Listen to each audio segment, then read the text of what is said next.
സംസ്ഥാനത്ത് പോലീസുകാർക്കെതിരായ പരാതികൾ കൂടുന്നു. 2.5 വർഷത്തിനിടെ 3738 പരാതികളാണ് വന്നത്. ഇതിൽ ഒരു കേസിൽ മാത്രമാണ് ശിക്ഷ വിധിച്ചത്. കൊല്ലം ജില്ലയിലെ പോലീസുകാർക്കെതിരെയാണ് കൂടുതൽ പരാതികൾ.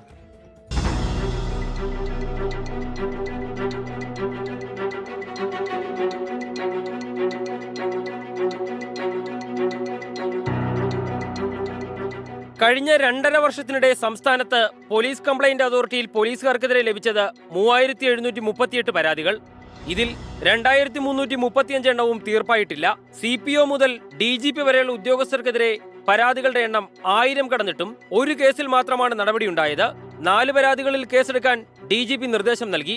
കൊല്ലം ജില്ലയിലെ പോലീസുകാർക്കെതിരായാണ് കൂടുതൽ പരാതി. 390 പരാതികൾ. 199 പരാതികളുള്ള തൃശൂരാണ് 2ാം സ്ഥാനത്ത്. IPSകാരും പരാതി പട്ടികയിലുണ്ട്. കാസർഗോഡ് ജില്ലയിലെ പോലീസുകാർക്കെതിരായാണ് ഏറ്റവും കുറവ് പരാതികൾ. സാധാരണക്കാർ പോലീസിനെതിരെ നൽകുന്ന പരാതികളിൽ കൃത്യമായ അന്വേഷണമോ നടപടികളോ ഉണ്ടാകുന്നില്ല എന്നതിന്റെ വ്യക്തമായ സൂചനയാണ് തീർപ്പാകാതെ കിടക്കുന്ന പരാതികൾ. ശ്യാംകുമാർ, 24, കൊച്ചി.